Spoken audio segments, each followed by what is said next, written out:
नमस्कार। पिछले वीडियो में हमने इंग्लिश ईस्ट इंडिया कंपनी के एस्टेब्लिशमेंट और उसके बाद उसके भारत पहुंचने के क्रम के बारे में बात की।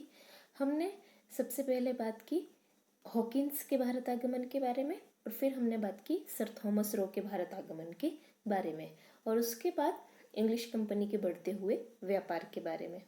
आज के इस वीडियो में हम अभी तक हमने जो कुछ भी बात की है वह हमने साउथ इंडिया के कॉन्टेक्स्ट में की है, जहाँ पे इंग्लिश कंपनी का प्रसार हो रहा था।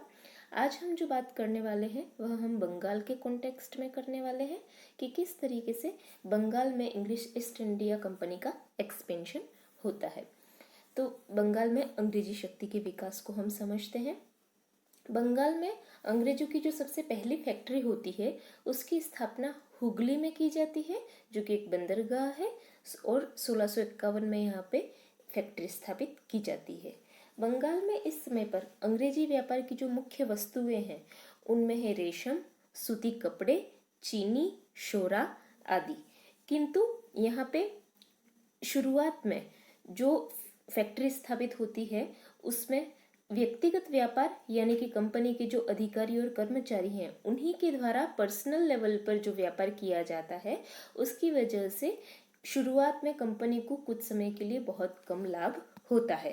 तो इसका उपाय तलाशा जाता है कंपनी के द्वारा और व्यापारिक छूट प्राप्त करने के प्रयास किए जाते हैं।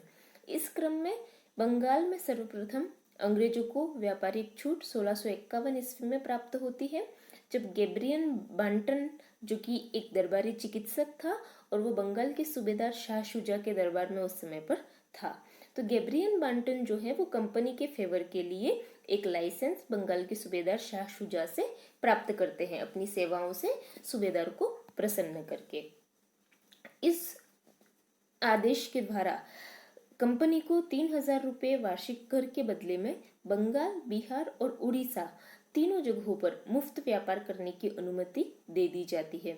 उस समय पे बंगाल, बिहार और उड़ीसा ये तीनों क्षेत्र बंगाल के नवाब के अधिकार में ही आते थे। इस वजह से यह आदेश इन तीनों पर लागू होता है।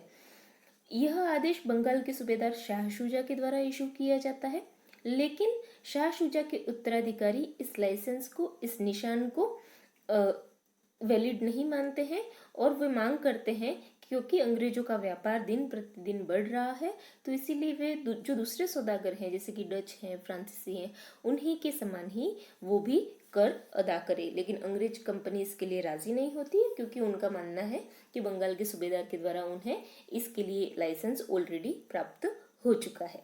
तो बंगाल में अब अंग्रेजी शक्ति और नवाब के बीच एक तरीके का टसल क्रिएट हो जाता है। उसके बाद कंपनी अपने प्रयासों से औरंगजेब से भी एक फरमान इशू करवा लेती है 1680 ईस्वी में, जिसमें यह आदेश दिया जाता है कि कंपनी के आदमियों को चुंगी के लिए कोई भी परेशान ना करे और ना ही उसके व्यापार में रुकावट डाले। इसके साथ ही इस आदेश में यह भी लिखा हुआ होता है कि अंग्रेजों से 2% चुंगी के अतिरिक्त 1.5% जजिया के रूप में वसूल किया जाए, यानी कि टोटल 3.5% टैक्स के बदले में कंपनी को व्यापार की छूट मिल जाती है। लेकिन इन प्रयासों के बावजूद भी कंपनी की समस्या का समाधान नहीं होता है। इस कारण से कंपनी अंत में बल के द्वारा, शक्ति के द्वारा अपनी रक्षा करने का निर्णय लेती है और इस वजह से अक्टूबर 1686 में अंग्रेजों द्वारा हुगली पर आक्रमण करके हुगली को लूट लिया जाता है। लेकिन औरंगजेब की सेना द्वारा पराजित होने पर उन्हें हुगली से भागना पड़ता है और एक आइलैंड पर वो पहुंचते हैं जहां से जॉब चार्नोक, जो कि मेन उस समय पे इंग्लिश आर्मी को हैंडल कर रहा होता है, वो समझौते की बातचीत शुरू कर देता है मुगल शासक से, जिसके कारण अंग्रेजों को 1687 में सुतानाती नाम की एक जगह पर लौटने की आज्ञा मिल जाती है, जहां पर जॉब चार्नोक के द्वारा 1690 में एक इंग्लिश फैक्ट्री एस्टेब्लिश की जाती है और यही इंग्लिश फैक्ट्री एक तरीके से ब्रिटिश भारत की भावी राजधानी की नींव होती है, क्योंकि हमें पता है कि ब्रिटिश भारत की जो पहली राजधानी है वो कोलकाता में होती है, जो कि बाद में आगे चल करके दिल्ली ट्रांसफर हो जाती है। तो सुतानाती में अंग्रेजी कोठी की स्थापना होने के बाद एक तरीके से ब्रिटिश भारत की भावी राजधानी की नींव पड़ती है। अब हम बात करते हैं फोर्ट विलियम की स्थापना की, क्योंकि हमने बात की ब्रिटिश भारत की भावी राजधानी की नींव के बारे में। तो ये नींव फोर्ट विलियम के रूप में स्थापित होती है। ये फोर्ट विलियम की इमेज है 1735 की, और ये जो आप देख पा रहे हैं ये फोर्ट विलियम की इमेज है 2020 की। तो फोर्ट विलियम, क्योंकि हमने कहा कि सूतानाती में तो इनको फैक्ट्री भी स्थापित हो जाती है, इनको वापस आने की आज्ञा भी मिल जाती है और वो वहाँ पर एक फैक्ट्री भी एस्टेब्लिश कर लेते हैं। इस बीच क्या होता है, बर्दवान जिले के एक जमींदार शोभा सिंह के विद्रोह के कारण अंग्रेजों को 1696 ईस्वी में अपनी इस नई कोठी की किलेबंदी की यानी कि फोर्टिफिकेशन की अनुमति मिल जाती है।